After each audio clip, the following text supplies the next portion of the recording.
Today's roundtable will examine procedural rights violations by the Chinese government as illustrated in the 709 Crackdown and its implications on the extraterritorial reach of the national security law and the potential of defendants being extradited from Hong Kong to mainland China. Our commission, currently chaired by Senator Merkley and Representative McGovern, was created in 2000 to monitor China's compliance and violations of international human rights standards. We also maintain a political prisoner database, which unfortunately has recently begun to include political prisoners from Hong Kong. We periodically hold roundtables and hearings on China's human rights practices, including 2 hearings focusing on Hong Kong in 2019. In May 2019, 4 witnesses, including Martin Lee and Nathan Law, testified about an extradition bill that would allow extradition from Hong Kong to mainland China.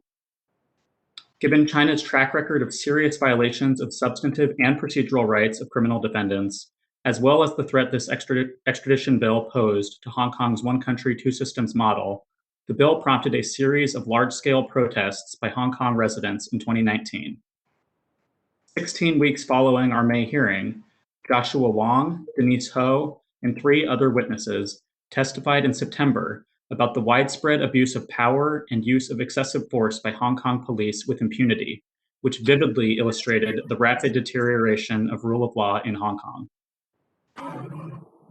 The national security law, passed in June 2020 without any meaningful input by Hong Kong residents, has effectively dismantled the one country, two systems model and destroyed the high degree of autonomy promised to Hong Kong.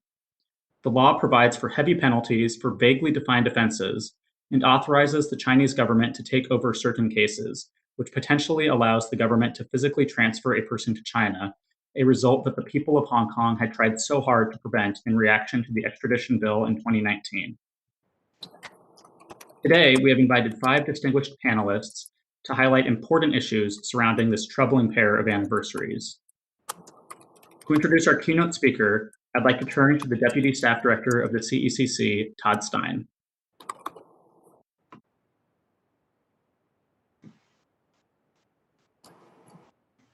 Unmute. Okay, thank you. It's my honor to introduce Professor Jerome Cohen, a pioneer and leading figure in the field of study of Chinese law and government. He was a professor at NYU Law School School of Law from 1990 to 2020 and mentor to several generations of experts in Chinese law. He is a founder and faculty director emeritus at the U.S. Asia Law Institute of NYU School of Law and is adjunct senior fellow for Asia Studies at the Council on Foreign Relations.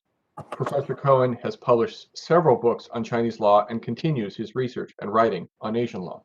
And in contrast to the dour marking of several July 1st anniversaries, the national security law, the Hong Kong handover, and the founding of the Chinese Communist Party, we are happy to celebrate Professor Cohen's 91st birthday on that day. Happy birthday. Over to you, Professor.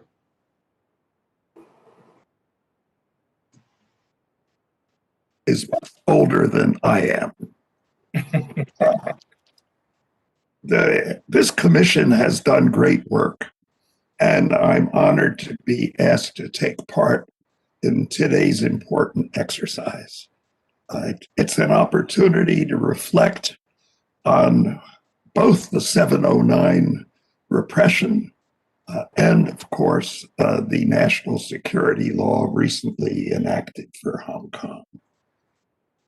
It's a sad day, of course. The handover, as it was called in 1997, has certainly become the takeover. And I can't discuss all the aspects, but I do, in my opening remarks, want to focus on the legal and judicial aspects. And I should point out, I've just had the privilege of reading the Georgetown report by the Center for Asian Law that Tom Kellogg and his colleagues have done. I'm glad to see Tom is among the participants today in our discussion. And of course, many of you already know Michael Davis's book that gives a wonderful review of how things developed in Hong Kong. Hong Kong people, of course, have been resisting the takeover for some time. The resistance became so strong in 2019 over the struggle to prevent forcible extradition from Hong Kong to the mainland for criminal trials that it really has provoked what we have seen in the national security law. Beijing ended the Hong Kong struggle just a year ago, and they've done more than just end the struggle. Hong Kong people are familiar with justice in China, therefore they didn't want to be subject to extradition, or what technically, because it's not an international problem, should be called rendition. And yet the new national security law has done two things. It has authorized extradition to the mainland in national security cases, which are very, very vaguely and broadly defined. But more importantly and immediately, it has brought the national security system of the mainland, the police state that it is, to Hong Kong. And this, of course, means, I wouldn't say the death of Hong Kong, a phrase that first became popular when the joint declaration between the UK and the PRC was signed in 1984, but it certainly transforms Hong Kong. It introduces stability, as the mainland advocates keep saying, but of course, you have a lot of stability in cemeteries also. So one has to appraise what's going on. I can't talk because of time limitations about all the restraints that have been imposed on Hong Kong in terms of the media, the government itself, the political legislative system, the elections, the education system. We could go on at length, and perhaps some of my distinguished colleagues will do that. But I do want to say something about the judicial system. A criminal defense lawyer in Hong Kong was recently quoted as saying that the infliction on Hong Kong of the new national security law is like an alien species invading our territory. How alien it is, of course, I'm going to demonstrate in certain respects, and I urge you to read the Georgetown report, which has some amazing revelations and very important detail. We should say, first of all, a word about prosecutors. I was, for a brief time, a federal prosecutor in Washington. I know the power that prosecutors have to ruin people's lives, regardless of the outcome of criminal prosecutions that they institute. And sadly, we see in Hong Kong today an illustration of the exercise of that power. I worry what the Secretary of Justice, who presides over the Department of Justice, has done to the system. Prosecutors in every jurisdiction have to exercise discretion, and it seems that discretion is being exercised for political reasons and in ways that often wouldn't justify prosecution, or prosecution for cases as serious as have been brought. Recently, we know that the former director of public prosecutions resigned in protest because he wasn't even being told, not to mention take part in decisions of the security people who determine whether national security prosecutions will be brought to Hong Kong. And I'm sure he can tell us a lot. There's also the allegation in the Georgetown report that the staff, the lawyers in the Department of Justice in Hong Kong, may have been drafting certainly the implementing regulations that are crucial to understanding the scope of the authority of the central government's security police apparatus that has been brought to Hong Kong. So I feel that the Department of Justice, the people who decide on prosecutions and who force the courts to consider very difficult and perhaps sometimes irresponsible accusations under great pressure, really deserves more attention than the prosecutors have received. The courts, of course, have been getting a lot of attention, but perhaps their dilemma is not completely understood. We have seen that the national security law strips the courts of the review power, the jurisdiction to consider some of the basic constitutional law protection issues that the new regime has imposed on Hong Kong.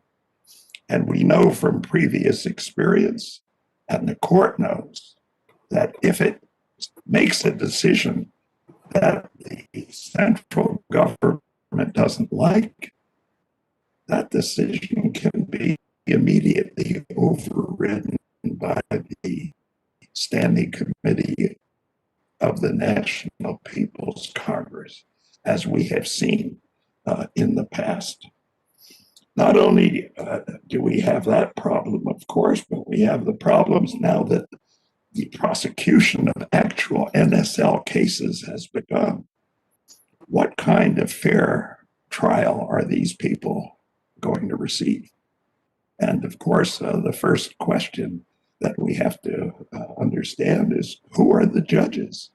And here we see the special arrangements to select only certain judges in whom the chief executive has confidence, and who are assigned to cases in a way that isn't entirely clear to the public. But these are judges who are not ordinary judges, but specially selected and only for 1-year terms, which means that if they say and do the wrong thing, they will not continue to enjoy that status, and they will be, of course, publicly embarrassed. It's not even possible to know who these judges are now, because the government has not made public the full list. So it's a sad thing about who is going to judge these cases.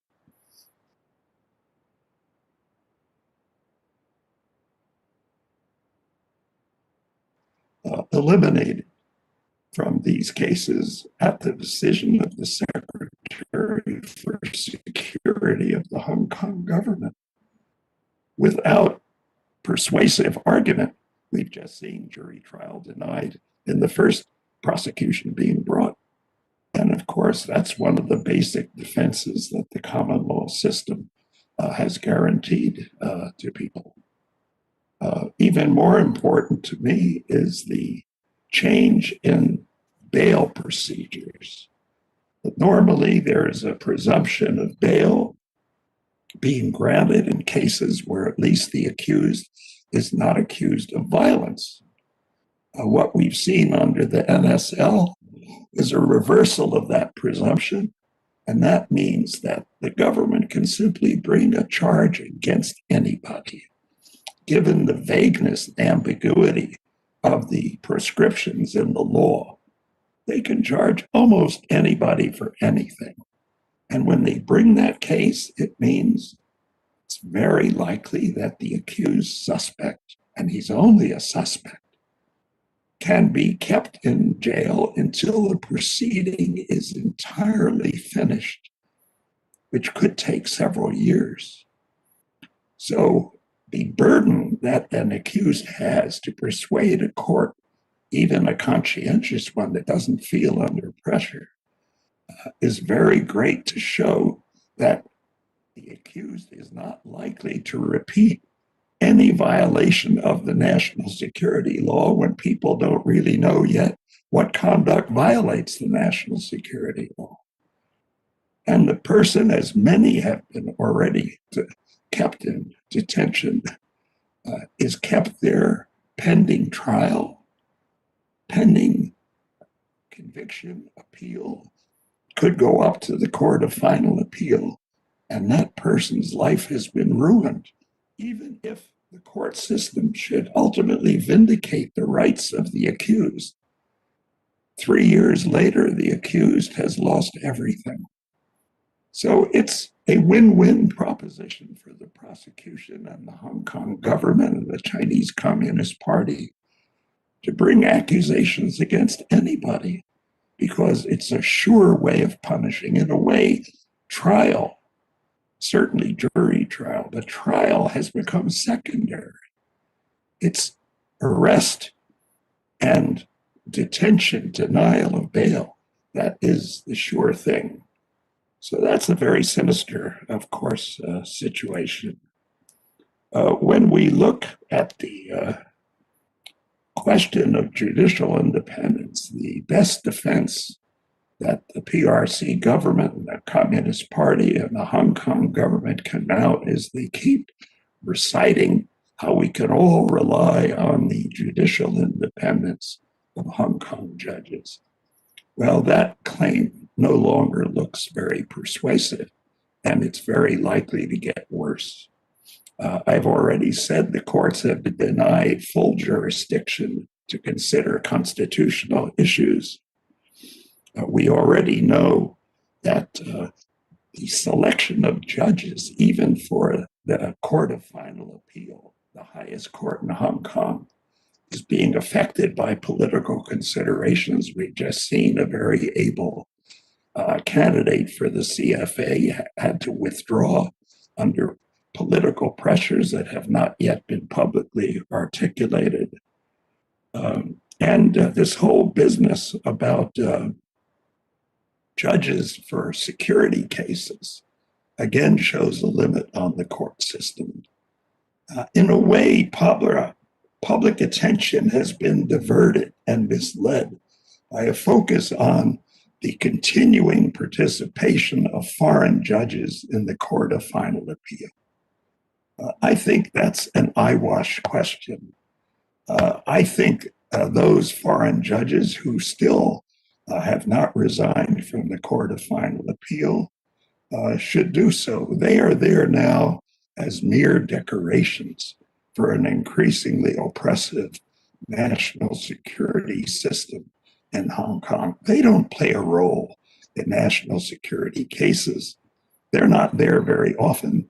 They're just icing on the cake. But there is a serious foreign judge problem that hasn't been focused on. Many, many lower court judges in Hong Kong have foreign nationality, and they are under pressure. Should they resign? Should they keep their jobs and listen to the party line and the pressures that every day are being evoked in the communist press in Hong Kong? And how will their successors be selected? This is going to be an increasingly apparent problem. But in the meantime, some of these judges have to make decisions. And not only in security cases, if they're among the elite, the chosen few, to handle those cases, but there are many other cases in Hong Kong that involve charges of violating Hong Kong law before the national security law, and in addition to it today. And we ought to be looking carefully at foreign judges in the lower courts in Hong Kong. Finally, I'd like to say a word about the bar. One of the most serious revelations in the Georgetown report that just came out is that there are cases where there's a high suspicion that people accused under the national security law may be pressured to change their defense counsel. They may be pressured and advised, perhaps by the prosecution, perhaps by others, that it's wise to pick certain lawyers, certain solicitors, certain barristers who are known to have good connections to the existing government and the public prosecution department of the Department of Justice. Connections, political contact, seems to be rising in importance. And this, of course, brings into focus the 709 movement and the denial of counsel and all the sanctions against active, independent human rights lawyers who try to provide criminal defense in China. Some have been sent to prison. Some have been disbarred. Some have been suspended. Some law firms have been closed down. Some have been forced into exile. The accused have not been free to select their own counsel. They have long had counsel imposed on them who aren't very vigorous. They're just there as decorations. And is that what Hong Kong could be coming to? So we're having problems that we, I think, have to anticipate. But in the meantime, we have to recognize that the Bar Association, the barristers, the criminal defense lawyers in Hong Kong, many of them are as able as any in the world and courageous and dynamic. And they have been trying to stand up against the repression of the national security law. And the last two Bar Association chiefs have been publicly attacked. And there are underway schemes being discussed to dilute the influence of the Bar Association, most of whose members, but not all, seem to support opposition to repression imposed by the national security law. Will there be some new Bar Association? Will there be some forced union of the solicitors, the Lawyers Association, who are not litigators, with the Bar Association? The Law Society seems to be in majority in favor, at least insofar as people are not afraid to express themselves, of the national security regime. If there's a forced merger, that would change the balance of power, and you'd see protests begin to cease from the Bar Association. Will there be some mainland organization that absorbs the Bar Association? We don't know. There are schemes afoot to try to dilute the last defense that Hong Kong has against further intrusions on the rule of law. And of course, if the Bar Association is muted or intimidated, then the courts are going to be denied the assistance they need for full consideration of the case. Well, I won't go on. I do want to quote Professor Simon Young of Hong Kong University Law School, who in March wrote that the court maintains the rule of law in the shadow of a giant. Of course, that giant is the mainland. And since March, that giant has begun to show that its influence is not limited to that of a shadow. And what we have found is that no matters whether you talk about the prosecutor, if you talk about the court, you talk about defense lawyers and solicitors, etc., they're all under increasing challenge. And that leads to my ultimate worry, which is, what about the law schools? Hong Kong now has several very good law schools. And Hong Kong University Law School, which was merely starting out in the 70s when I was first an honorary lecturer there, has on its faculty many able, informed, courageous critics. And students are interested, and they have distinguished public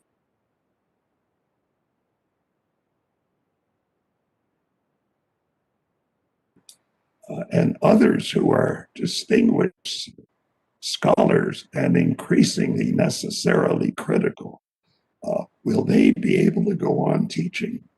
Will the example of Professor Benny Tai, who was ousted from his academic post because of his political involvements, will that be expanded? what will be taught in the future, who will be accepted as students, who will be able to publish in what periodicals, etc. I think this is going to be coming on the scene, just as I'm afraid restrictions on freedom of travel from Hong Kong also will be coming on the scene. But I think I've said enough, and I look forward to what my colleagues have to say and to our discussion.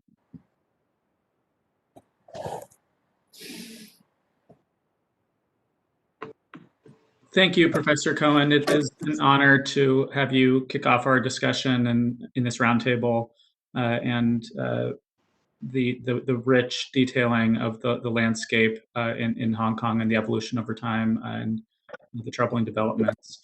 Now we'll turn to the other panelists, as Professor Cohen mentioned. First, we have Dr. Victoria Hui. Dr. Hui is Associate Professor in Political Science at the University of Notre Dame. She received her PhD in Political Science from Columbia University and Bachelor of Social Science in Journalism and Communications from the Chinese University of Hong Kong. Dr. Hui studies contentious politics in Hong Kong's democracy movement. She has testified before both the Congressional-Executive Commission on China and the U.S.-China Economic and Security Review Commission, and written on Hong Kong's Tiananmen 2.0 crackdown for Foreign Affairs, the Journal of Democracy, The Diplomat, and the Washington Post's Monkey Cage. Dr. Hui also examines the centrality of war in Chinese history. She has published on state formation, nascent constitutional rights, Confucian pacifism or Confucian confusion, cultural diversity, assimilation and genocide, Asian civilizations, international order, and violent change.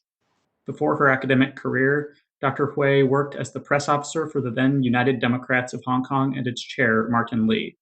We are delighted that starting later this summer, Dr. Hui will participate in a Council on Foreign Relations International Affairs Fellowship with the CECC. Dr. Hui, the floor is yours. Thank you so much for having me. So I noticed that I'm the only political scientist among a panel of lawyers. So I'm just trying to highlight the political aspects. What the national security law means is it is a very cynical Beijing response to Hong Kong people's objection to extradition. So if Hong Kong people, you guys do not like to be extradited across the border, we are just going to bring China's security police and public security agents to come in to overrun your once autonomous judiciary and criminal justice system. And many people are worried very much that some of those who are particularly attacked by Ta Kung Pao and Wen Wei Pao, the CCP's mouthpieces in Hong Kong, these are the likely suspects to be taken across the border, especially Jimmy Lai, the publisher of the Apple Daily, Joshua Wong, and Benny Tai, already mentioned by Jerry. My worst fear is that it may not matter anymore if some of these people are going to be taken across the border. What Jerry just said, and I suppose what Tom is going to say, is that some of those practices very typical in mainland China have already been imported to Hong Kong. And we can think of Andy Lee, one of those Hong Kong slave who was intercepted in the sea and taken to Shenzhen. Even when he was brought back to Hong Kong, he was assigned lawyers, not of his or his family's choosing, and he's been kept in a psychiatric hospital. We should also note that the National Security Office operates on a budget of US $1 million just for the coming year, and it occupies 2 huge hotels.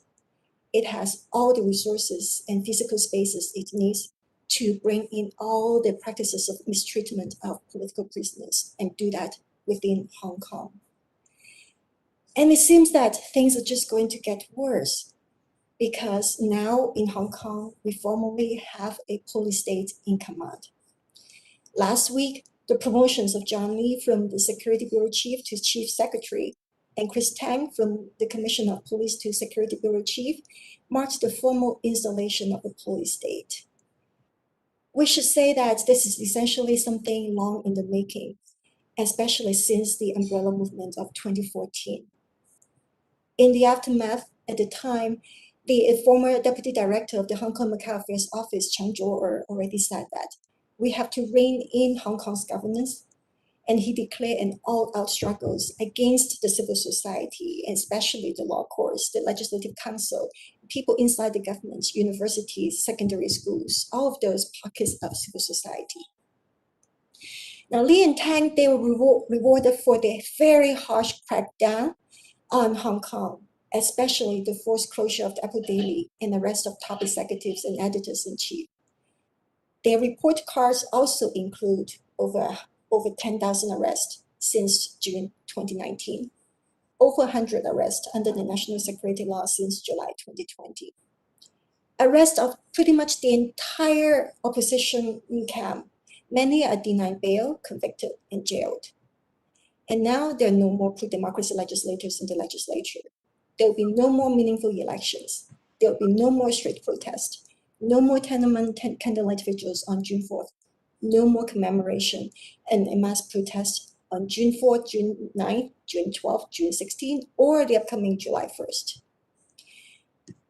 I've argued that what we are witnessing in Hong Kong is tenement 2.0, essentially the wholesale transportation of the mainland China's crackdown into Hong Kong. We shouldn't really focus on the fact that Beijing has not rolled out tanks into the streets of Hong Kong. There are other similarities. Massive arrest, torture in the full view of live streaming media throughout 2019. And the tenement model also includes both hard and soft repression. By hard, I mean physical forms of repression, arrest, beatings, torture, but also non-physical forms of repression. So freezing people's accounts, including the Apple Daily's account and Ted Hui, former legislator's account, and making people to pledge loyalty to the CCP and fire those who are less than loyal. And Jerry mentioned arrest. What is really important is that those who are arrested, even when they're not charged, so they're not denied bail, and even when those who are charged and they are not convicted, what happens is that all those arrested incur immense cost of legal fees. So they go broke. There'll be many campaigns to fundraise to help these people. But at the same time, a lot of these funds themselves have become targets. At the same time, when there's so many arrested, it's just really straining people's resources. Another quote-unquote softer aspect of repression is censorship and the imposition of patriotic education in order to impose amnesia. So what do we mean by a police state? A police state prosecutes political opponents and overlooks the crimes of security agents and political supporters. We've seen that there have been many cases of police brutality against protesters in 2019. They were caught on film, both local and international. But yet, many of these officers have not really been held accountable. In fact, any accountability is in the form of promotions. The most notorious was the August 31st incident in the downtown train station in Prince Edward. Police did just charge into the trains and then indiscriminately attacked passengers.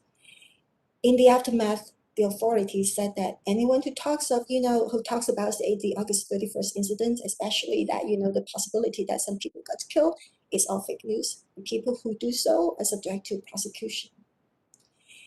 Another thing about tolerating regime supporters is another infamous case of collusion as the Yunlong Station on July 21st, 2019. That evening, thugs armed with sticks and rocks, they attacked rail commuters and pedestrians at the train station.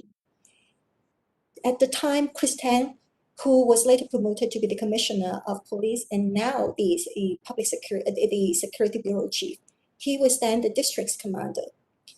Officers did not show up until after all the thugs had left.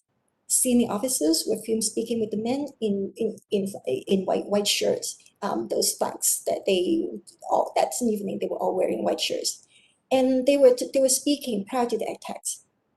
And so many people have come up with the suspicion that the police were colluding with the attackers. So instead of arresting most of those people on the spot, rather in the aftermath, a pro-democracy legislator, Lam Chut-ting, who was himself beaten bloody, was actually arrested for rioting that day. And then who these security officers replaced is Matthew Jerome. He was the last career administrator in the Carrie Lam administration. One thing he did wrong was he apologized over the Yunnan incident. He said the police handling fell short of the citizens' expectations.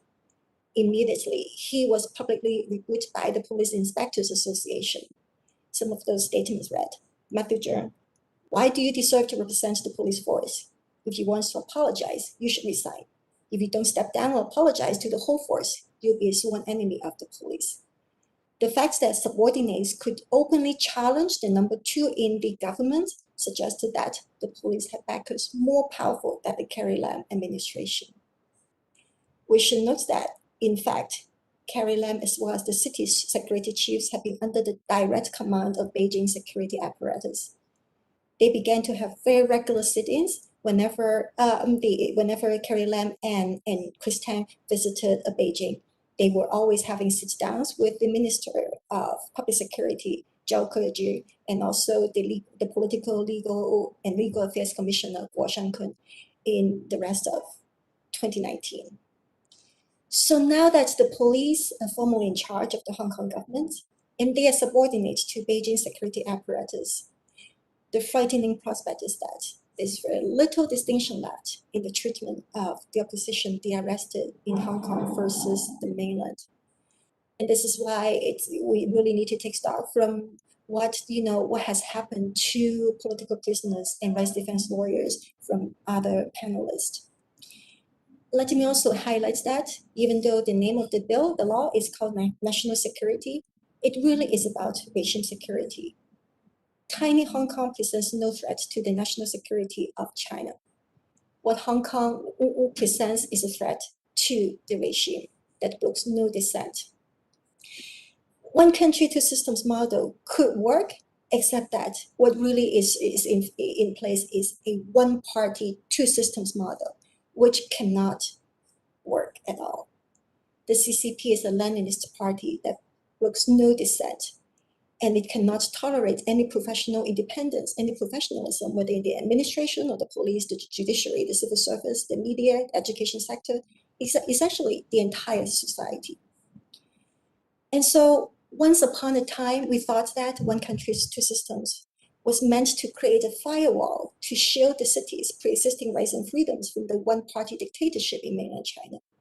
What Beijing has done is to turn that into essentially capitalism without freedom. It hopes to kill Hong Kong's freedom while preserving its capitalism. Let me just close by one point. If one country, two systems does not work because it is in fact one party, two systems, what does this mean to also the emerging order of one world, two systems? If Hong Kong once had a functioning liberal order with a politically neutral civil service, an impartial police force, an independent judiciary, and an unfettered free press, and that all be taken down. And what would that mean if China now is building up its alternative institutions, creating this one world, two orders? One thing is that the immediate effect is this is just going to harden the line so that we are entering the next Cold War in a more solid way. But more importantly, in the long term, will Beijing's order take over the liberal world order? Would this world of one world, two systems actually work? So let me close here and let's hear from other panelists, lawyers.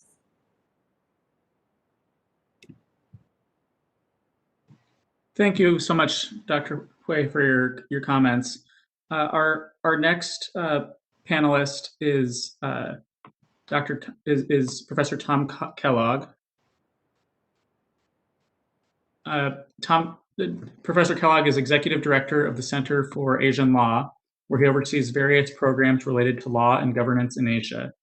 He is a leading scholar of legal reform in China, Chinese constitutionalism, and civil society movements in China. Prior to joining Georgetown Law, Professor Kellogg was director of the East Asia program at the Open Society Foundations, during which he focused most closely on civil society development, legal reform, and human rights. He also oversaw work on a range of other issues, including public health, environmental protection, and media development.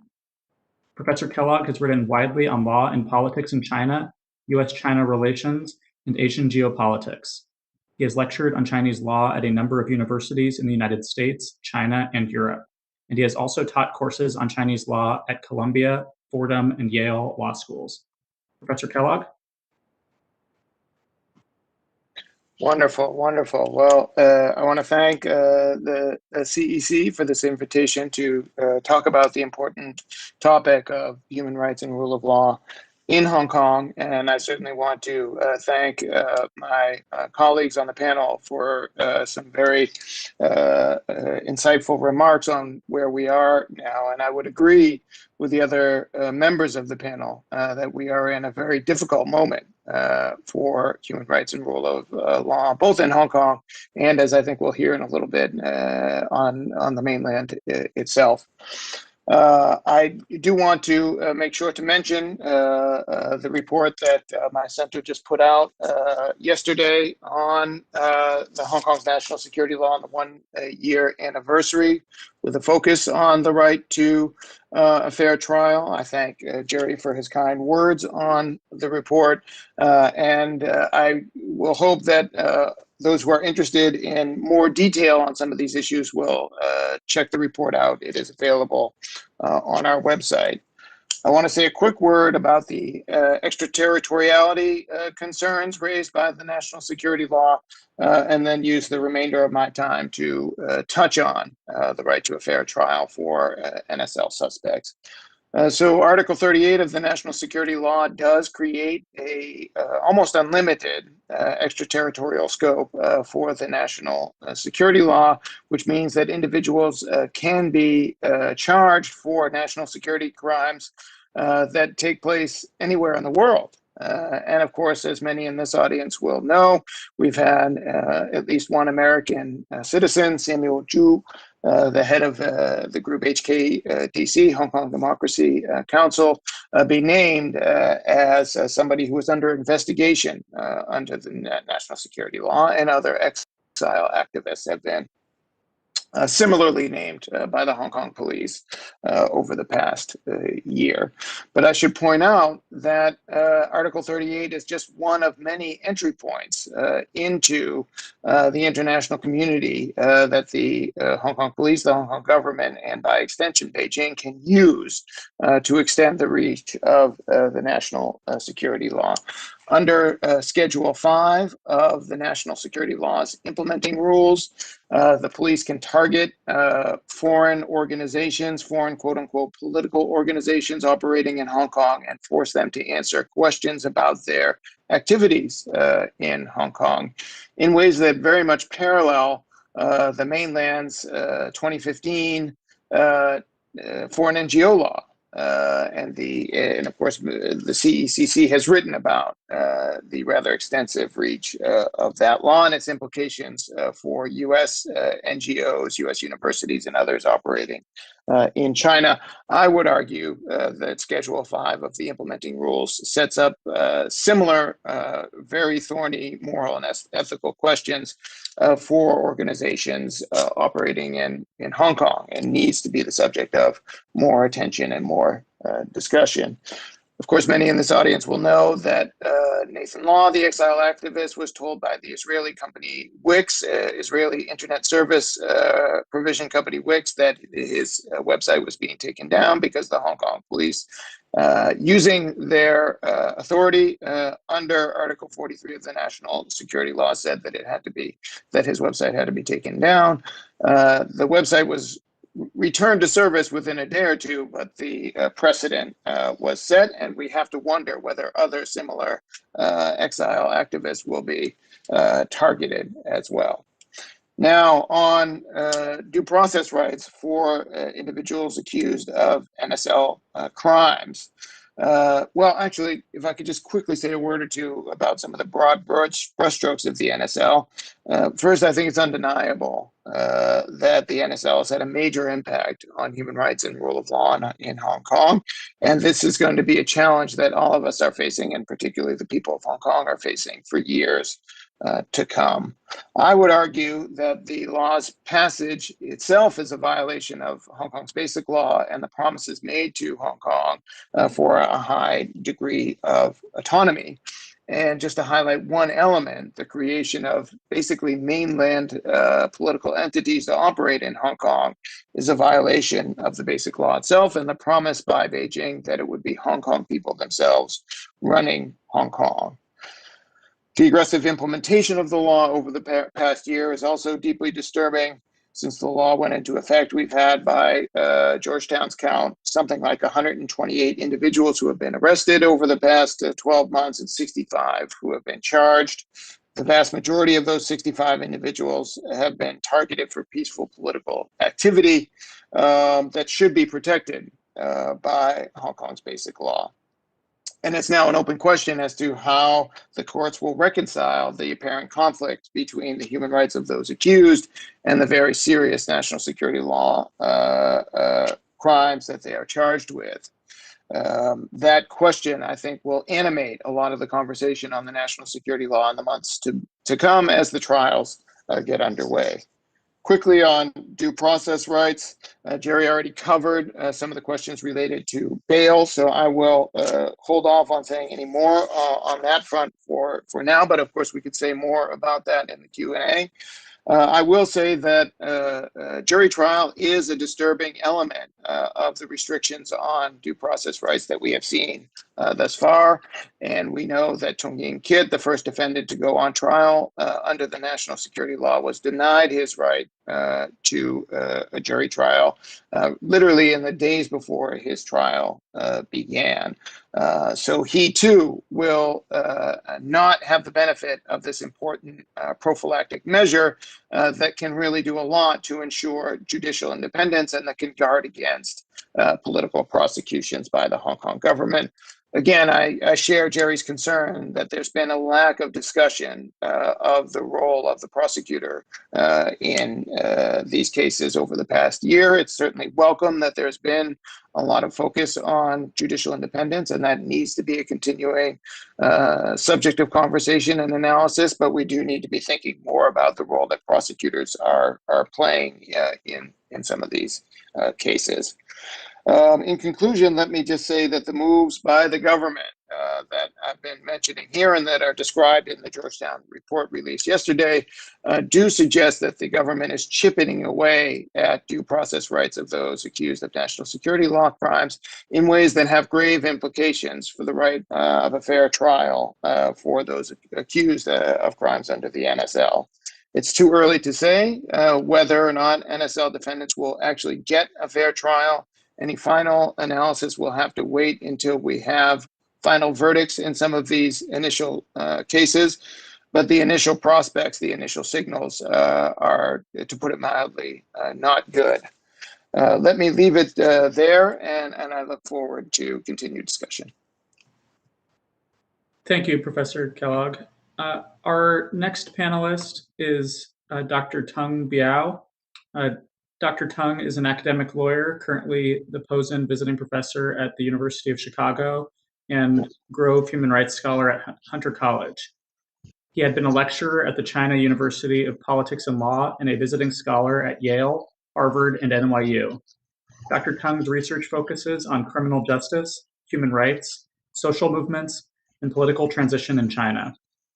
Dr. Tung defended cases involving freedom of expression, religious freedom, the death penalty, Tibetans, and Uyghurs. He co-founded two human rights NGOs in Beijing, the Open Constitution Initiative and China Against the Death Penalty, in 2003 and 2010, respectively. Dr. Tung is one of the earliest promoters of the rights defense movement in China and the Manifesto Charter 08, for which Dr. Liu Xiaobo was awarded the Nobel Peace Prize. Dr. Tung has received various international human rights awards, including the Human Rights Prize of the French Republic. Dr. Tung, the floor is yours. Thank you very much for your invitation, for your introduction. I'll briefly make a few points. First, half the national security law threatened human rights and freedom, not only in Hong Kong, but also globally. I'll focusing on two articles. The first one is Article 55 and the following articles 56 and 61, between 56 and 61. Article 55, the Office for Safeguarding National Security for the Central People's Government in Hong Kong shall exercise the jurisdiction over a case concerning endangering national security if the case is complex or a serious situation occurred where Hong Kong is unable to effectively enforce the law, or a major and imminent threat to national security has occurred.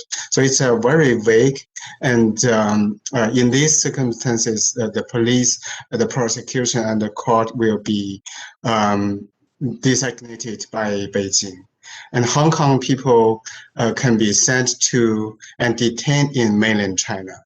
The criminal procedure law of the People's Republic of China, not the Hong Kong procedure law, shall apply to these cases. And these have almost legalized the conducts like the kidnappings of Gui Minhai and Causeway Bay booksellers. So I called it Causeway Bay article. And, in 2015, Gui Minhai was abducted in Thailand and Li Bo in Hong Kong. And Gui has a Swedish passport and Li Bo has a UK passport. And they were severely tortured. And Gui Minhai was forced to give up his Swedish citizenship and reapply his Chinese passport. It's really, really terrifying. And by the way, the Causeway Bay kidnappings partly contributed to the anti-extradition protest in 2019. And another article is Article 38. I call it the long arm articles. Glad that Tom Kellogg has discussed this, like the long arm article. Actually, this article targets anyone who criticizes Beijing's Hong Kong policy or advocate Hong Kong democracy or independence, no matter what passport you have or where you are based. And the second point is why torture is rampant in mainland China and institutionalized. All the detained criminal suspects and defendants I represented in China had been tortured without exception. And I myself was severely tortured in China. If we go by the standard of Convention Against Torture, which China signed and ratified, I should say all over China, nearly 100% of detainees have been tortured. And what's the institutional reasons, systemic reasons of the rampant torture? There are many. First is the narrow definition of torture. The Chinese authorities adopted a narrower definition than the CAT, Convention Against Torture. And second, the flawed criminal procedure and evidence rules. And third, no judicial independence. And it's absurd. Police have higher power than the courts or than the judges. And then the criminal investigations and the prosecutions heavily rely on extracting confessions and obtaining evidence by torture. And purpose of the criminal procedure law, PRC, include priority of combating crimes and impunity for most torturers. In China, most torturers were not punished, or even if they have been punished, it was generally very slight.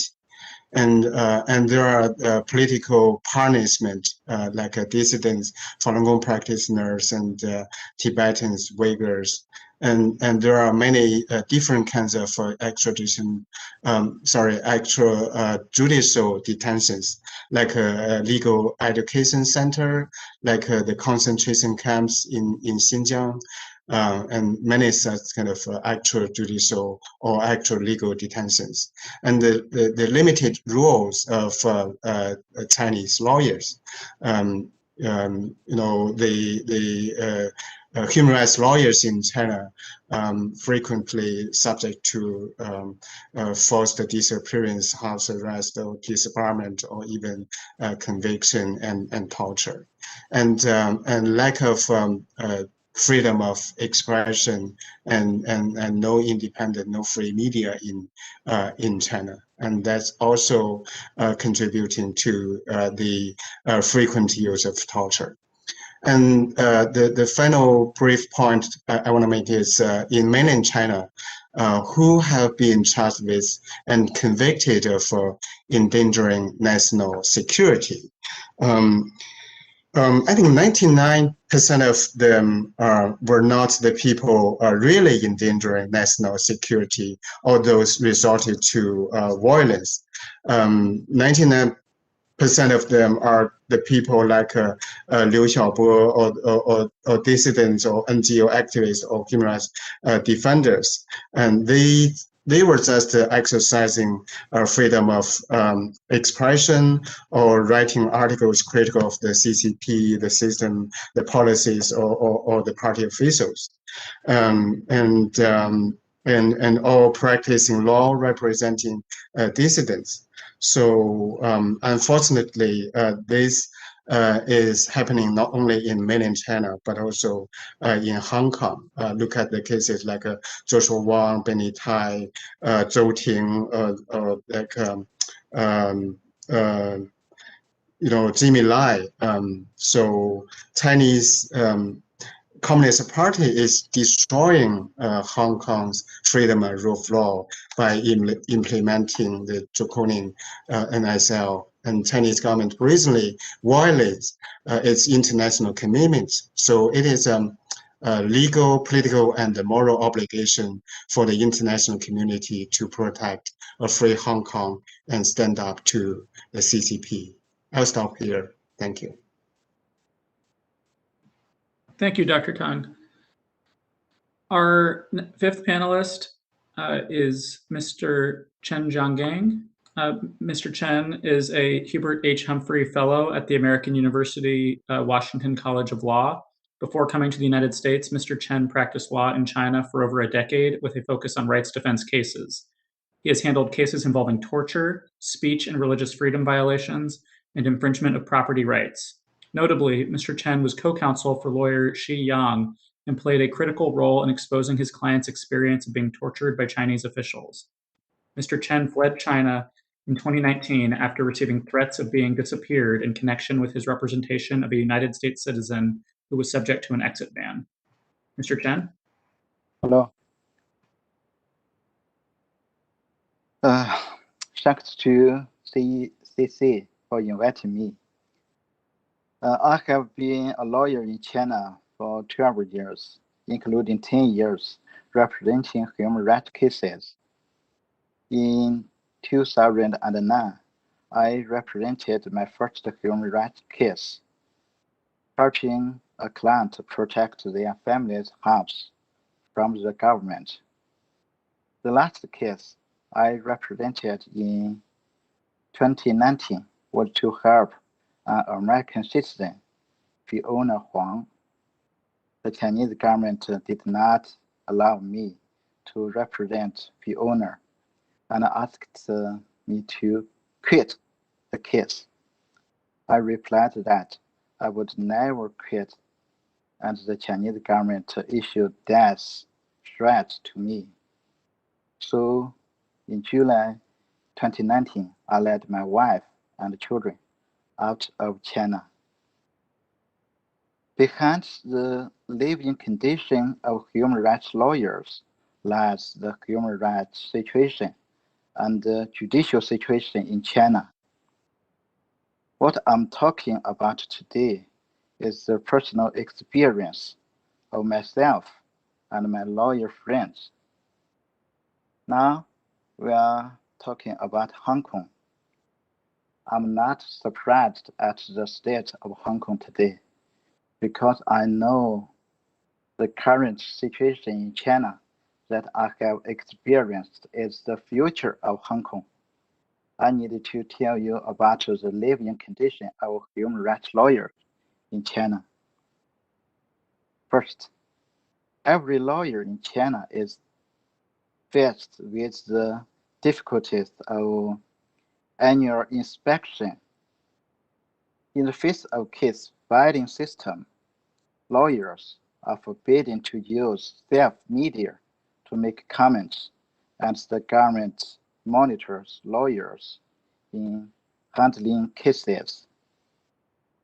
The annual inspection of lawyers has been an annual industry approval and administrative license for lawyers, which is actually a rope through which the CCP controls lawyers.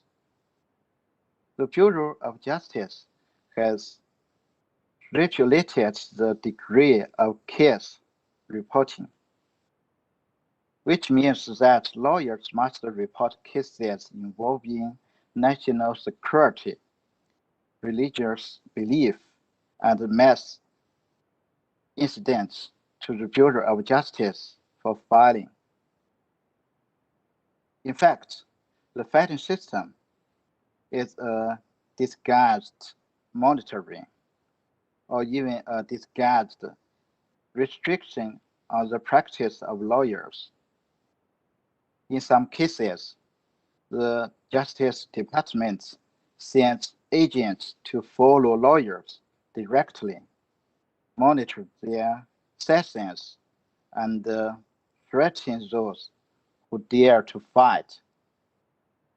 The Supreme People's Court of the CCP and the Ministry of Justice issued a joint statement asking lawyers not to hype up cases in their own names or by issuing statements, open letters, or urging letters in the media. Several lawyers have been punished or even stripped of their legal licenses for speak out. Second, government departments and law firms can simply strip lawyers of their cases. There's now a tendency for the CCP to simply strip lawyers of their cases. The method is to forbid the lawyer to meet with the person after arrest, forbid the family members and the person to appoint a lawyer, and then require the people to accept a lawyer appointed by the government. Even if a family member has a lawyer, the CCP can still ask the client to cancel the appointment. Since 2015, this has been the normal. For example, the Chinese government explicitly prohibits lawyers from operating cases related to COVID-19. The Bureau will instruct law firms and the directors of law firms to strictly suppress and control sensitive lawyers and prohibit them for handling sensitive cases. Once a lawyer is banned from working, it will put the lawyer family into financial crisis. Third, various government agencies hinder the practice of lawyers and use various means to destroy the normal life of lawyers. The CCP has imposed various obstacles on lawyers' handling of cases, such as refusing lawyers to meet the defendants without any justifications, denying them access to their papers, denying them permission to speak in court, forcing them to go through security checks, risking them, and even preventing them from entering court sessions. There are also direct beatings of lawyers, illegal seizure of lawyers' equipment for handling cases, for example, computer, and even illegal detention, torture, formation of charges, and even imprisonment. The cases are numerous, and I have been a victim myself. The CCP will destroy everything about a lawyer and his family in order to force them to obey, leaving them in immediate trouble. This often involves forcing lawyers to move, cut off the water, power, gas, and the internet of the lawyer's family, and cut off the telephone of a lawyer and his family, threatening all lawyers' family members, banning their children from school, and so on. Fourth, among human rights lawyers in China, a large number of lawyers were eventually deprived of their lawyer licenses by the CCP government in various names. I, myself, and a large number of my lawyer friends who are well-known human rights lawyers and human rights defenders were deprived of their licenses, and a number of law firms were dissolved. Fifth, torture, imprisonment, insulting media coverage. Dozens of Chinese lawyers have been given guilty by the CCP for their involvement in human rights cases, such as Gao Zhisheng, Li Heping, Wang Quanzhang, Xie Yang, Jiang Tianyong, and Wang Yu. Wang Yu, who just won a Woman of Courage award from the US government. All of these arrested lawyers have been tortured and reported in insulting ways by the CCP's media. The CCP also humiliates lawyers by attributing shameful charges, such as visiting prostitutes. Sixth, the CCP controls lawyers by keeping family members as hostages, and some lawyers have been jailed for long periods or even disappeared. In persecuting lawyers, the CCP controls the lawyers themselves by holding family members, especially children, as hostages. A tactic that has become common since 2015, with almost all persecuted lawyers and their family barred from leaving the country, or even their children going to school. In my own case, in May 2017, my whole family was arrested, and the police gave the barrel of a pistol to the heads of my two sons, aged 6 and 2, in front of me. Then, for more than 2 years, the Beijing police put my home under 24-hour surveillance. The police told me in no terms that my children were their hostages. Individual lawyers such as Gao Zhisheng and Jiang Tianyong have been jailed for long periods or even disappeared. I can't cover all the ways in which the CCP persecutes lawyers because the CCP controls everything in China and has unlimited power. There are countless ways in which they can persecute lawyers. In conclusion, I would like to make it clear to all of you that anti-human rights, anti-rule of law, and anti-constitutionalism are the essence of the CCP. Never trust CCP. And the situation in China is the future of Hong Kong. Thank you.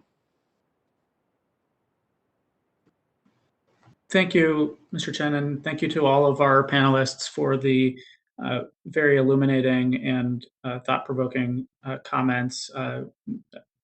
Each of you laid a lot on the table that I know is to the benefit of the CCC staff that is and commissioner staff that is joining us, as well as the broader public watching online.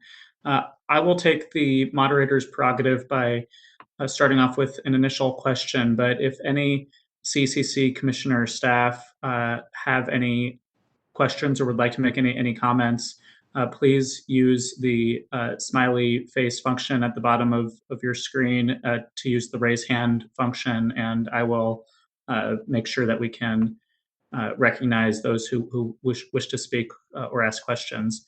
I'd like to start by asking our panelists for any reflections on where we go from here, what Congress can do in light of the deterioration in rule of law and the human rights situation that you've all so eloquently laid out. Should Congress be contemplating additional economic sanctions due to the Hong Kong government's seizure of Apple Bailey's assets without a court order? Are there items of leverage that Congress can use when it comes to promoting a more robust focus on these issues at the United Nations? There was a group of 50 independent United Nations human rights experts in June 2020 who urged the Human Rights Council to act with a sense of urgency to take all appropriate measures to monitor Chinese human rights practices. So are there steps that can be taken in that venue? Would just like to draw out the panelists on any reflections on policy levers or actions that the United States government should be contemplating in light of what has been laid on the table. Yes, Professor Cohen, let's start with you. I raised that question because for years I have been trying to persuade the Congress to support research on what's taking place in China, especially with respect to the political legal problems. The Congress and the executive have done a lot to provide funding for training in China for cooperation and exchanges in China with respect to legal matters. And our NYU US Asia Law Institute has done remarkable and little recognized work, often with the support of the State Department Human Rights Bureau, distributing funds made available by the Congress. But what Congress has resisted is putting up money for research on China. I have argued it's nice to know more about the people you're trying to cooperate with and even train. And yet research hasn't been attractive. And today, of course, we're restricted in opportunities for many of the things we used to do in China in cooperation with the courts, with the lawyers, with academic people, the legal profession. Now it's hard to do that. We're trying to do more in this country and elsewhere to the extent those people are free to leave China. But this is a time for research more. This is a time for training our own people. We're going to need a new generation. I appreciated your birthday congratulations at the outset today, but I'm going to be 91 on July 1. We need a new generation. Tom Kellogg is a wonderful scholar, but he's already, I hate to say it, approaching middle age. And the others here. So we need to train people and we need research. So that's what Congress is doing a good job on legislation, both with respect to Hong Kong and to Taiwan. And what I'd like to see with respect to Hong Kong, of course, is more information being made available. We just heard very good statements from two experienced mainland lawyers. It's lucky they are out of China, so we can hear from Mr. Chun and Mr. Teng Biao. I hope their statements, by the way, can be circulated and published by the CECC. So they'll have a much wider audience. I was particularly struck by what Mr. Chun has said today. I know Teng Biao, we've cooperated on many things. He's a marvelous lawyer and a courageous scholar. But I didn't know anything about Mr. Chun. And he gave a very detailed talk. To the extent people could follow that talk, they could learn about the realities of lawyers' life. That should be made available now broadly by the CECC. And if they need help, I'm sure many of us would help. Finally, we should be cooperating with people in Hong Kong who are trying to defend the rule of law. We should be doing more to publicize their plight, as you're doing today, and we should be helping them in other ways. And last of all, I hope the Congress will open our doors to a greater extent for those people from Hong Kong who want to leave, and to make money available for those who can't afford to take the risk on what's an upheaval in the lives of themselves and their family. I think we've got to do more there. Let them try to walk with their feet before the door closes, because the PRC is very likely to not tolerate the humiliation of several 100,000 people walking out on the new communist dictatorship. Thank you, Professor Cohen. Certainly poignant recommendations in light of the situation and the constricting space for civil society, both in Hong Kong and the mainland, as well as the humanitarian issues that you rightly highlighted. I'd like to next turn to Dr. Hui for her thoughts on the question. Thanks, Matt. Let me answer your question by providing a diagnosis of why the U.S. has not done more. So the U.S. has decertified Hong Kong's autonomous status. The U.S. has imposed sanctions on a bunch of individuals in charge of Hong Kong. And then at 2:30, then is going to be another kickoff of the Safe Harbor Act to provide asylum status to Hong Kongers trying to flee, and they managed to get out. But these measures do not hurt. And in a way that, last year and this year, the State Department decertified Hong Kong's autonomous status. But then so what? What Beijing is counting on is that, the rest of the world is going to continue to be dependent on China's economy. And so therefore, even early this year, the EU was even going to sign a trade agreement with Beijing. And Beijing is just counting on, well, you guys continue to invest in Shanghai and Shenzhen and Beijing. So what does it matter that Hong Kong is just going to become part of China? So ultimately, it is very important to take actions that bite, but then at the same time, for a lot of companies, essentially the role Hong Kong has served is that Hong Kong has served as the window for China's businesses, for China to get technology and money. But now the international presence in Hong Kong is being taken hostage. So you look at all these international MNCs in Hong Kong. Can they leave easily? 42%, and AmCham survey says that 42% of them plan to leave. But over 50% of them do not want to leave because this is still where they can make money.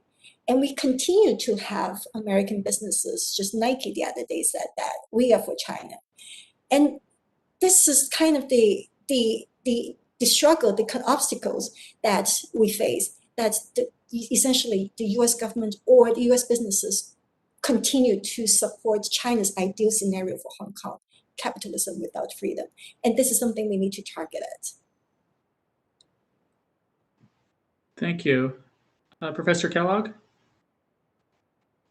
Sure, I would echo the comments of both Jerry and Victoria, and say, in general, so that it would be great if Congress could provide some additional funding to allow for new kinds of engagements by different players here in the United States who can build even stronger partnerships with their counterparts in Hong Kong.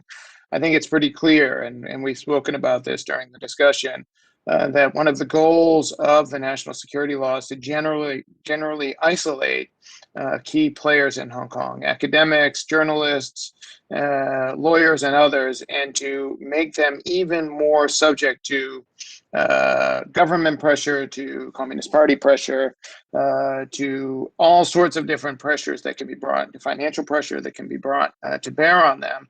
And it's my hope that engagement by US universities, that engagement by entities like the American Bar Association, journalistic collaboration and exchange can help to break that kind of isolation that Hong Kong hopes and Beijing hopes will be a sort of very, very advantageous byproduct of the national security law itself. And again, the role for Congress is to provide the kind of funding support that would make it possible for some of these groups and some of these universities to step up their partnerships with their counterparts in Hong Kong. Thank you. Dr. Tung Biao? Yeah, it's great that the Congress has passed the Global Magnitsky Act and the Hong Kong Human Rights and Democracy Act, and some Chinese Communist officials and Hong Kong officials have been sanctioned, like the deputy chairs of National People's Congress. And I think the United States should sanction more people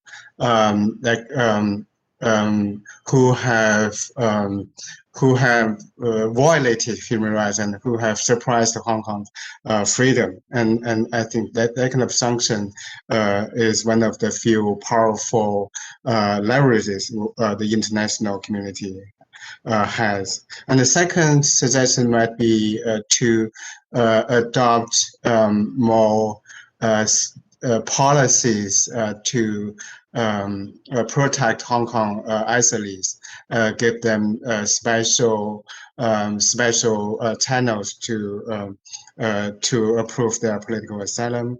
And then third, the U.S. Congress had nominated Hong Kong activists to win the Nobel Peace Prize.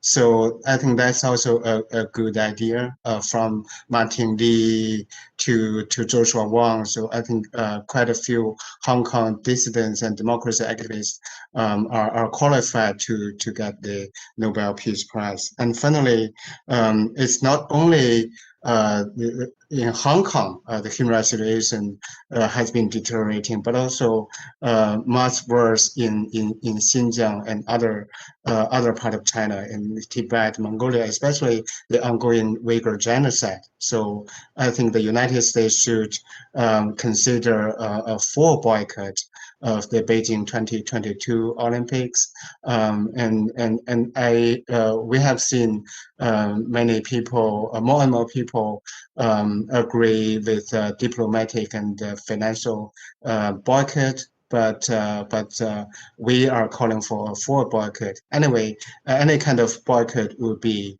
powerful to raise the awareness of the situation of Hong Kong and Xinjiang. Thank you. Mr. Chen, would you like to add anything? Mr. Chen will speak through me, his interpreter right now, so please allow time for the interpretation. Thank you. Thank you. OK， 那我先说吧。好，我想说的，中国的现状是，中共的政府是需要美国政府的帮助的。从中共的现状来说，他们本质上唯一恐惧的就是美国政府。So the current status of CCP government is that the Chinese government is in fact needs help from the United States government.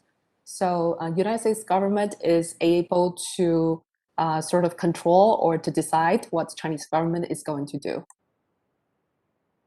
中共现在对于美国的这种对抗，其实是他们对世界的一种表演。如果说中共现在有听得懂的声音，那么唯一的这种声音就是美国政府的声音。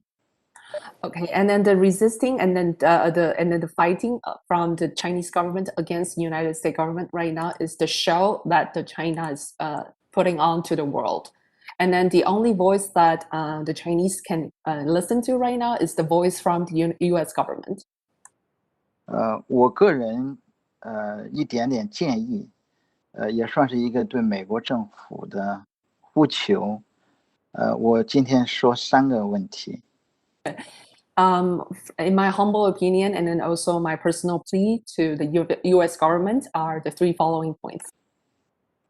第一个就是美国现在已经有了相关的制裁的法案，我希望美国政府能够切实的履行对于侵犯人权的这种犯罪者实施制裁，加大制裁的力度，让这种制裁落到具体的中共官员身上。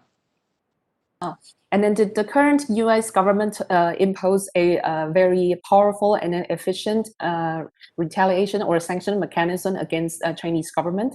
And then I hope that U.S. government can actually impose and then put this into a real practice and upon the person who violate the human rights. And then that would be those Chinese government officials. 第二点是。我希望美国政府能够把美国与中共在经济方面的合作和国状况相挂钩。如果中共在不能改善中国的人权状况，那么美国政府在经济合作方面能够做出相应的制裁。这样的话，中共他肯定能够听得懂这种声音。And then my second opinion is that due to the cooperation, economic cooperation between the U.S. government and the Chinese government right now, and then it is is for U.S. advantages to use this cooperation and independence of economic cooperation as a measure to force or to coerce the Chinese government to do anything if the Chinese government violates human rights. And then so this is the only way that the Chinese government can listen to if there is such a tragedy upon human rights violations happen. 中共现在之所以面向全世界开始强横，它依靠的是背后的经济实力。但是我们都知道，中共经济的腾飞依靠的是与美国的合作，甚至说美国的这种帮助，才让中国的经济取得那么大的成绩。The Chinese government seems to play a big role right now in the economic the aspect of the world. But we all know that the reason why China has obtain those power is through the Chinese government's cooperation with the United States government. 第三点，我希望美国政府能够加大对于中国香港政治受难者的这种救援，包括受难者的家人的这种救援，因为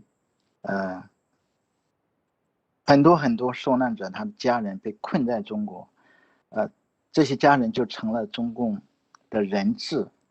这是如果说我们这些human rights lawyers，还有人权捍卫者有什么弱点，有什么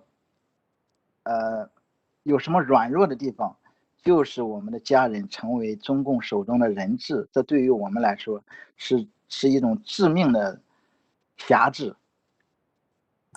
The third point is that I would like the U.S. government could help people and then those human rights fighters in China or in Hong Kong, and then not only to help those people, but also extend their assistance to their families.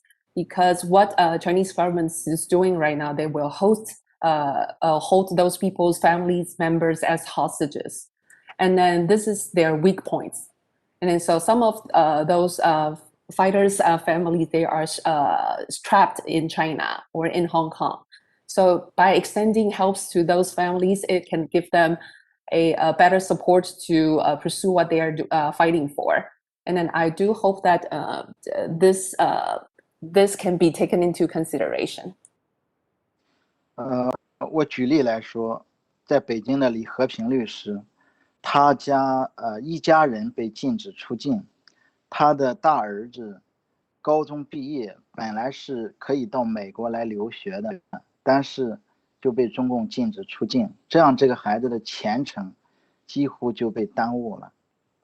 So, for example, one of the lawyer Li Heping, his oldest son graduated from high school, and then his son was planning to come to United States to study, but instead he was held in China, and then this is obstacles to his dad's career, and also could be not a so good things for this young fellow's future. 好，我就说那么多，谢谢。That's all I want to say. Thank you so much. We are running short on time, but would like to give an opportunity for a quick lightning round of questions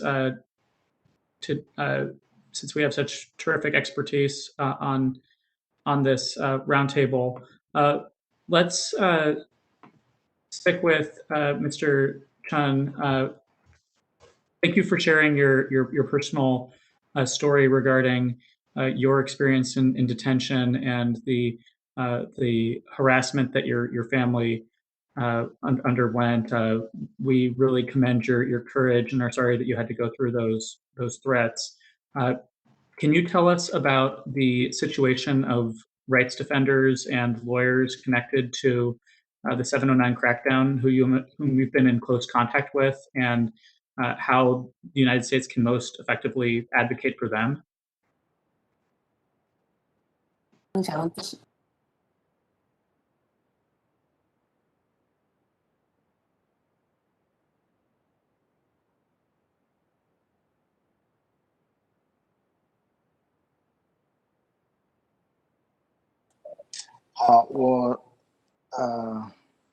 我说一下我个人的经历。我在2019年被汉弗莱访问学者项目接收，但是在我要搭乘飞机来美国学习的时候，我被禁止出境。那个时候我知道美国政府通过推特发了2篇推特来报道这个事情，好像在中共的记者招待会上，有记者也就这个问题提了一个问题，那么中共的新闻发言人就一句话推开这个问题。Okay. So let me tell you more about my personal experience. In 2019, I was planning to fly to the United States to study. And then instead, I was forbidden to go. And then at that time, the U.S. government, I think, made 2 Twitters, and then regarding my situation, and then even a journalist during the press conference, and then also asked questions about this. But in that case, in that situation, the CCP simply just say very simple words, and then to cover this, and then did not go into detail. 在当时我所能得到的声援，从美国政府来的声援就是这些。那么在中国，美国大使馆官员给我的答案就是我们只能做那么多。And that's the only help that I get from the United States government. And then from the embassy, the US embassy in China, the ambassador told me that that's the only help that we can provide right now. 而当时我的处境非常的危险，因为中共官员是不希望我申请美国的访问学者项目。他们已经知道了我做了这件事，那么下一步就面临着对我的这种报复。我当时非常需要救援、声援。And then at that time, my situation was very dangerous, because at that time the CCP governments, they learned that they learned of my intention to flee the country to come to the United States, and then to study as a visiting scholars. And then at that time, I really needed a lot of help or any supports that I can get from the outside world. 我确信，如果不是2019年，我一家人从广西跨过边境 ，cross the border， 我现在就在中共的监狱当中。I believe that if that wasn't if I did not flee with all my families from Guangxi and then to cross the border, I would be in the jail right now. 那么在今年，就在几个月之前，我有一位人权律师的朋友，四川成都的卢思卫律师，他被同一个项目，也就是Humphrey Program 录取了。那么和他所面临的遇到的情况和我完全一样，也是被中共禁止出境。And then the same thing that happened to me happens to a friend of mine who's also a human rights lawyers, and then from Sichuan, Chengdu, and then he also planning to come to the United States, but he was also forbidden and then stranded right now in China. 他现在所得到的声援和2019年我所得到的几乎一样，也仅仅就是一个类似的新闻报道，如此而已。And then the only support that he get is exactly the same as I had like in 2009. It's just an article of newspaper. 现在卢思卫律师也被吊销了律师证，没有了工作，在被严密的监控当中。And then right now, this Lu Siwei lawyer, and he was stripped of his lawyer license, and then he was out of his job, and then he was also under a severe monitoring right now, surveillance by the government. 他现在甚至不可以自由的旅行，所以我对这件事情我的呼吁就是，在这种状态之下，美国政府能援助。 And then he is even forbidden to travel right now. So my plea to this commission and then to the United States government is that, is there anything that or anything that you can provide or any assistance that you can provide to the people like me or my friends in these situations? And then can you do anything else other than the thing you have already done? 谢谢。 Thank you. Thank you very much. And again, it's very powerful to hear your personal experience and the testimonials that you've provided. Dr. Cohen, as you noted in your remarks, there is a clear trend of Hong Kong prosecutors exercising prosecutorial discretion based on political motivations. What recommendations would you give to lawyers in Hong Kong to resist or at least slow down this erosion of the institutional integrity of the prosecutor's office? I think that the lawyers who are knowledgeable about attempts and successful efforts to deprive the accused of adequate counsel should speak out. I'd like to hear from the former head of public prosecutions who last year resigned in protest, but he has not made public, as far as I know, the reasons. And he's got to have a successful law practice now. And I'm sure he's under conflicting pressures about going public. But we need to know more. I think the revelations in Tom Kellogg's Georgetown report about interference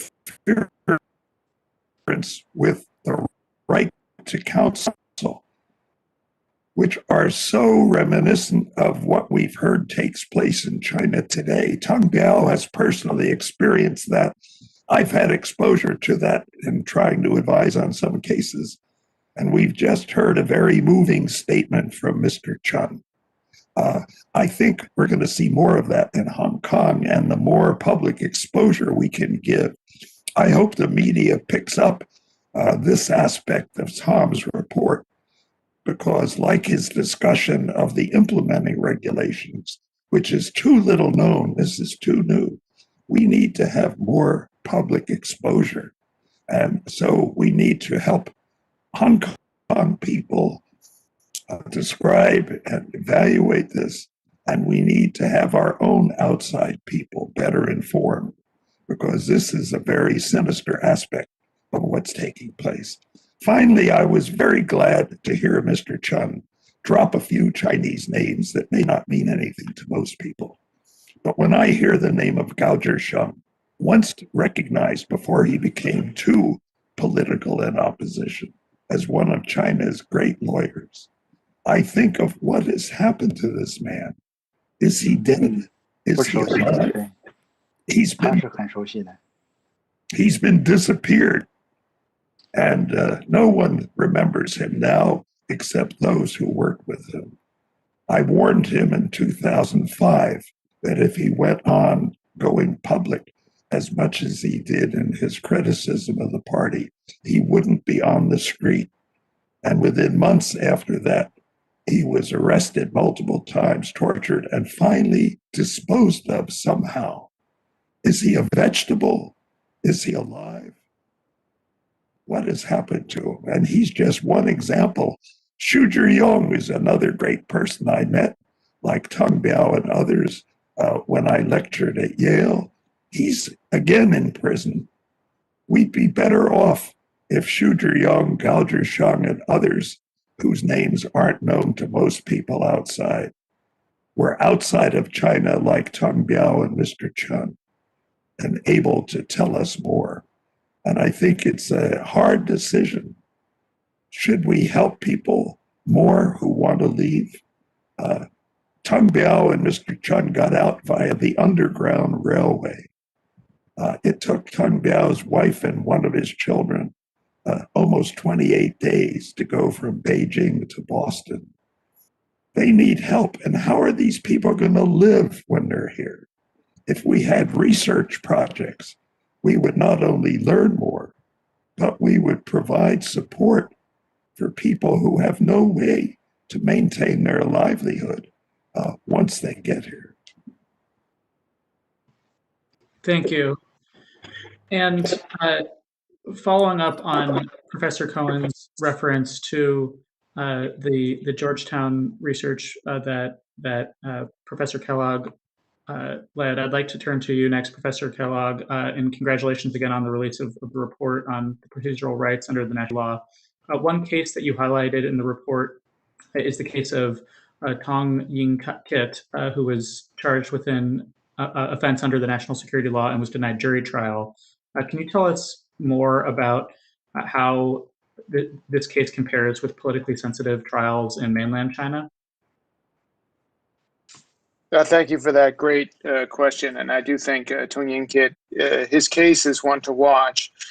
We have talked a little bit about his right to the jury trial, which has been denied, but there are also sort of key substantive law questions that are going to be at the forefront of his trial as it moves forward over the next couple of weeks. I've said publicly that I am not sure that a terrorism charge really makes sense in this case.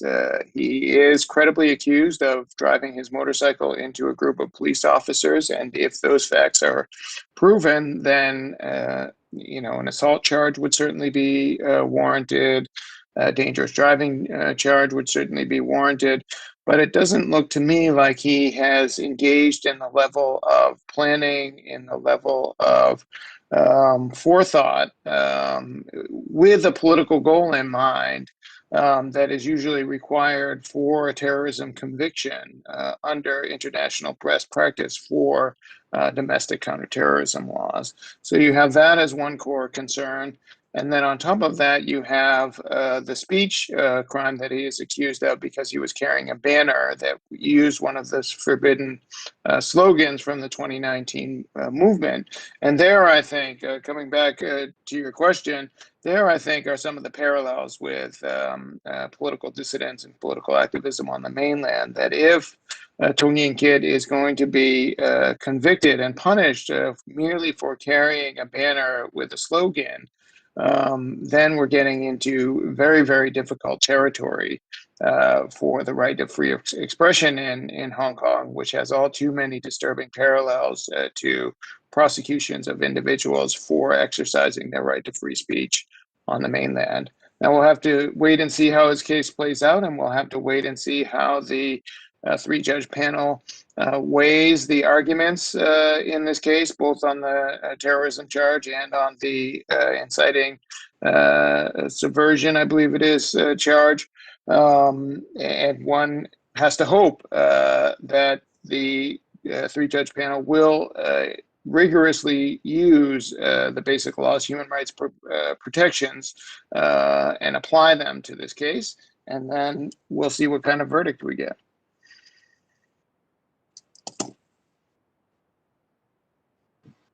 Thank you, Professor Kellogg. Dr. Tung Biao, between your detention in 2011 and today, would be curious to hear your reflections on what has changed and what's remained the same in the landscape of how rights lawyers are treated by the Chinese government. One recent development that the Commission is tracking is the Chinese government's announcements of expansion of legal aid services, and I would appreciate your evaluation of these services in terms of access to independent counsel and whether independent groups in China are allowed to provide legal services with any sort of latitude in their operations.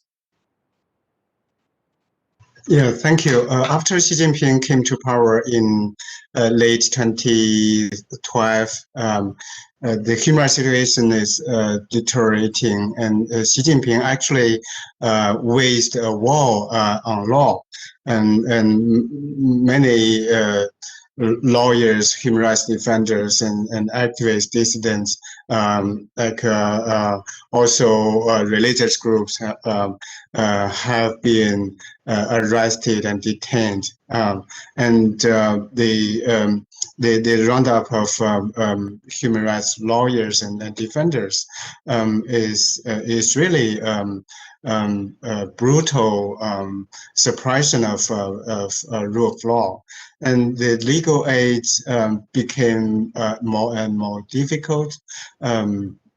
Many lawyers, like scores of human rights lawyers, have been disbarred, and they lost their lawyer's license. And the chilling effect is is apparent. Most lawyers fear of taking sensitive cases. And in many cases, the Chinese government just blocked the human rights lawyers, the die-hard lawyers from representing the clients or suspects. And the government appointed their own lawyers, who will definitely not challenge the abuse of power. So it's getting worse, really worrying. Thank you. Thank you. And for our last question, I'd like to turn again to Dr. Hui. A human rights attorney who's been mentioned in this roundtable, Lu CY, has represented the Hong Kong 12 after they were apprehended on the seas. There's at least one other mainland Chinese attorney who also represented this group and is being threatened. How much danger do you assess attorneys face for representing national security law cases, either in Hong Kong or in mainland China? And how likely is it that the attorneys in Hong Kong will face similar treatment to their mainland peers? Yeah, Matt, thank you so much. It's essentially that case. Thank you for highlighting that, because I think Tom also earlier says that even those arrested are now told that, there are certain lawyers that you should go to.